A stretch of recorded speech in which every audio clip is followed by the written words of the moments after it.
This channel does not promote any violent, harmful, or illegal activities. All content provided by this channel is meant for an educational purpose only. চট্টগ্রামের city কলেজের একটি গ্রাফিতিতে আগে থেকে লেখা ছিল ছাত্র রাজনীতি ও ছাত্রলীগ মুক্ত ক্যাম্পাস। অভিযোগ উঠেছে গত 20 এপ্রিল রাতে কলেজ শাখা ছাত্রদলের এক নেতার নেতৃত্বে ছাত্র শব্দটি মুছে সেখানে গুপ্ত লিখে দেওয়া হয়। এর একটি ভিডিও সামাজিক যোগাযোগ মাধ্যমে ছড়িয়ে পড়লে শিবিরের নেতাকর্মীরা ক্ষুব্ধ প্রতিক্রিয়া দেখান এবং অনলাইনে উভয় পক্ষের মধ্যে উত্তেজনা ছড়িয়ে পড়ে। 21 এপ্রিল সকালে এই গুপ্ত লেখা নিয়ে ক্যাম্পাসে বাকবিতণ্ডার এক পর্যায়ে দুই পক্ষ সংঘর্ষে জড়ায়। পরিস্থিতি সামাল দিতে কলেজের আভ্যন্তরীণ ক্লাস ও পরীক্ষা স্থগিত করা হয়।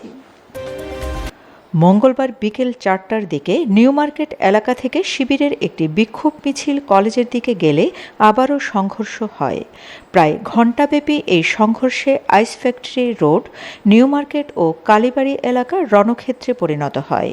উভয় পক্ষকে কিরিচ, লাঠি ও ইটপাটকেল ব্যবহার করতে দেখা যায়।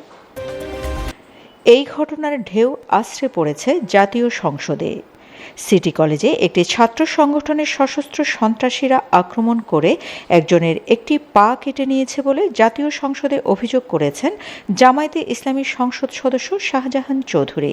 36 জুলাই 29 জুলাই একটা মহাসমাবেশে বৈষম্য বিরোধী ছাত্র আন্দোলনে যারা আক্রমণ করেছিল, আজকে তারাই, যাদের নাম লিস্টে আছে, ফেসবুকে ছবিগুলা দেখবেন, যারা নিউ মার্কেটে আক্রমণ করেছে তারাই আজকে সিটি কলেজে একটি ছাত্র সংগঠন, অর্থাৎ সেইখানে সাধারণ ছাত্রদের একটি সমাবেশে ওই সশস্ত্র সন্ত্রাসীরা আক্রমণ করে শুধু একটা পিকচারকে নিয়ে এবং একজনের পা কর্তন করে ফেলেছে মাননীয় স্পিকার।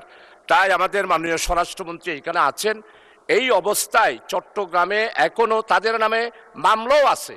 এই সমস্ত ছেলেদের ব্যাপারে এই যে একটি ঘটনা অশান্ত সৃষ্টি করার জন্য, চট্টগ্রামের শান্ত পরিবেশকে অশান্ত করার জন্য সিটি কলেজের নামদারি পার্শ্ববর্তী এলাকার অস্ত্রধারীরা যাদের নামে মামলা আছে, তারা যে সাধারণ ছাত্রদের উপর আক্রমণ করে একটি পা কেটে নিল, এই ব্যাপারে আপনার দৃষ্টি আকর্ষণ করছি। এ ব্যাপারটি স্বরাষ্ট্রমন্ত্রীকে বিশেষভাবে দেখার অনুরোধ করেন তিনি। এ পর্যায়ে স্বরাষ্ট্রমন্ত্রী সালাউদ্দিন আহমেদ বলেন, মাননীয় সদস্যেরও উচিত না কোনো তদন্ত ছাড়া একটি রাজনৈতিক দলের ওপর আক্রমণ হয়েছে ইত্যাদি বলা। উনি নোটিশ দিলেও আমাকে সময় দিতে হবে, আমি 300 বিধিতে বিবৃতি দেব। তবে একতরফাভাবে ব্লেম আমি যেমন দিতে চাই না, সদস্যেরও উচিত নয় কোনো ইনকোয়ারি ছাড়া একটা রাজনৈতিক দলের উপরে আক্রমণ হয়েছে ইত্যাদি। তা আমি মনে করি উনি নোটিশ দিলেও আমি বলবো যে আমাকে সময় দিতে হবে, আমি 300 বিধিতে বিবৃতি দেব। আর আমি অনুরোধ করব কোনো তদন্ত ছাড়া অতীতের কালচার মতো এক পক্ষ আরেক পক্ষকে দোষারোপ না করি।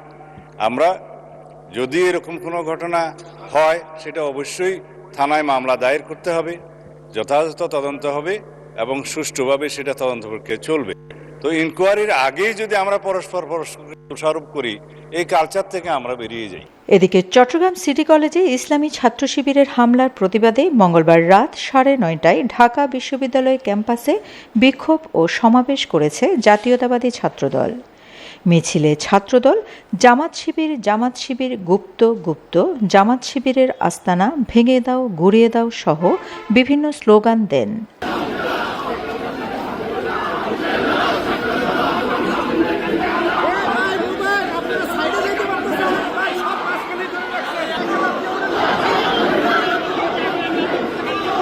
বিক্ষোভ মিছিল শেষে তারা রাজু ভাস্কর্যের পাদদেশে সমাবেশ করে। ছাত্রদলের কেন্দ্রীয় কমিটির সাধারণ সম্পাদক নাসির উদ্দিন নাসির বলেন, বাংলাদেশের কোনো ক্যাম্পাসে যদি আপনারা এই ধরনের কোনো হামলার পুনরাবৃত্তি করতে চান, কোনো ক্যাম্পাসে যদি আপনারা দুঃসাহস দেখান, তাহলে ছাত্রদলের নেতাকর্মীরা ক্যাম্পাসের শিবিরকে স্বাভাবিকভাবে চলতে ফিরতে দেবে না। নাসির অভিযোগ করেন, 5ই আগস্টের পর চট্টগ্রামে একাধিকবার ছাত্রদলের নেতাকর্মীদের ওপর হামলা চালিয়েছে শিবির।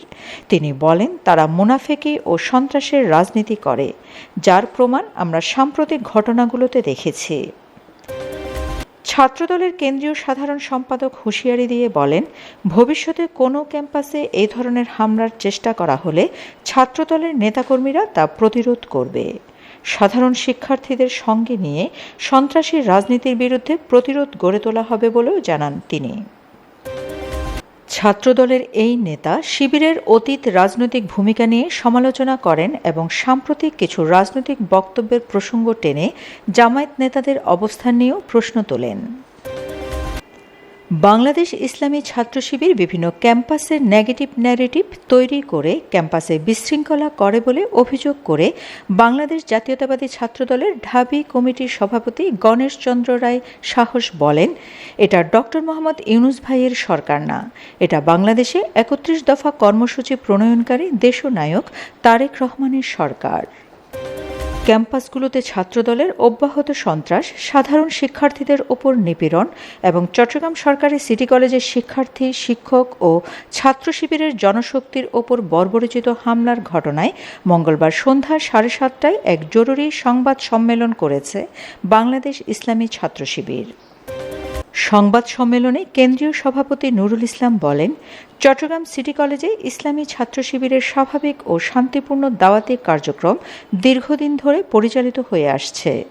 জুলাই বিপ্লবকে কেন্দ্র করে আমাদের গ্রাফিতি, দেয়াল লিখন এবং শহীদ শরীফ ওসমান বিন হাদির স্মরণে দেয়ালচিত্র অঙ্কন করা হয়েছিল। কিন্তু অত্যন্ত দুঃখজনক যে ছাত্রদলের সন্ত্রাসীরা ধারাবাহিকভাবে আমাদের ব্যানার, ফেস্টুনগুলো ছিঁড়ে ফেলেছে এবং জুলাই বিপ্লবের স্মৃতি সম্বলিত গ্রাফিতিগুলো মুছে দিয়ে সেখানে অত্যন্ত আপত্তিকর ও কুরুচিপূর্ণ শব্দ ব্যবহার করছে। তারা জুলাইয়ের চেতনাকে ধারণ করে না বলেই এই ধৃষ্টতা দেখিয়েছে। 2024 সালের জুলাই অভ্যুত্থানের পর ক্যাম্পাসে ছাত্র রাজনীতির নতুন সমীকরণে শিবির এবং ছাত্রদলের মধ্যে আধিপত্য বিস্তারের দ্বন্দ্ব নিয়মিত বিরতিতে সহিংসতায় রূপ নিচ্ছে। এর আগে ঢাকা পলিটেকনিক ইনস্টিটিউট এবং বিভিন্ন স্থানেও উভয় পক্ষ সংঘর্ষে জড়িয়েছে। চট্টগ্রামের সংঘর্ষের মধ্য দিয়ে ছাত্র শিবির ও ছাত্রদলের মধ্যে ক্যাম্পাস দখলের যে যুদ্ধ শুরু হয়েছে তা খুব সহজেই থামছে না, এমনটাই মনে করেন রাজনৈতিক বিশ্লেষকরা। Shamima Chowdhury Shammi, BNA news 24। আমার সোনার বাংলা, আমি তোমার